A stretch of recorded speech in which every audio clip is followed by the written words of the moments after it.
이번 티저에서는 이야기의 중심에 길체의 관점이 놓여져 있습니다. 길체는 심양의 한복판에서 장현과의 만남을 경험한 후 조선, 청, 그리고 다시 조선으로 여러 번의 운명을 거쳐왔습니다. 그런데 이번에는 그가 어려운 상황에 처한 이야기가 전달됩니다. 이전에 제가 유추한 것처럼 길체는 경업을 보조하던 종사자 구원 때문에 일체가 심양에 갇혀오게 됩니다. 그는 사랑보다도 가족을 지키기 위해 구원과 결혼한 것인데 이 선택이 결국은 잘못된 것은 아닌지 생각합니다. 차라리 장현을 선택했다면 더 안정적으로 살았을 것이라는 생각도 품게 됩니다. 청나라에서 자리를 잡은 상태에서도 장현이 더 많은 돈을 벌게 될 것이라는 확신이 듭니다.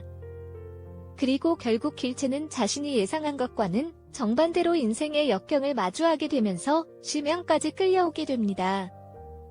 길체는 심양에서 다시 장현을 만나게 됩니다. 그리고 이때 길체의 과거와 현재가 다르다는 것을 보여주는 것이 특징입니다. 이를 상징하는 것이 바로 길체의 이마에 있는 상처입니다.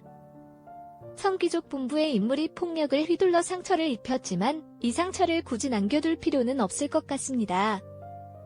이는 길체가 능구리에서 살던 발굴의 철없는 모습이 아니라 남편 구원에게 무도한 대우를 받고 청나라에서 겪은 수모를 나타내기 위한 것으로 생각됩니다.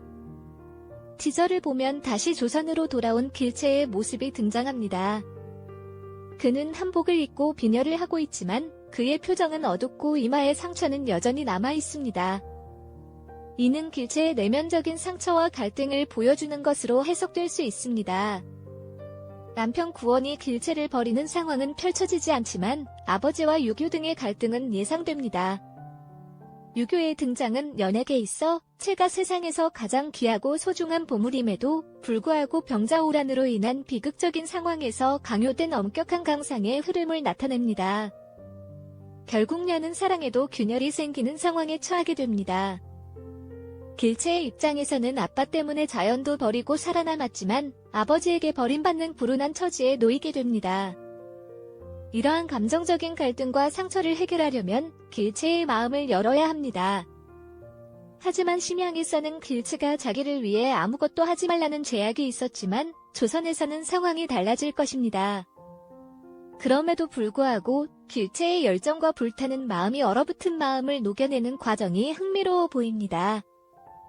이러한 상황과 감정적인 갈등이 더욱 복잡한 사랑 이야기로 이어질 것임을 예상해봅니다.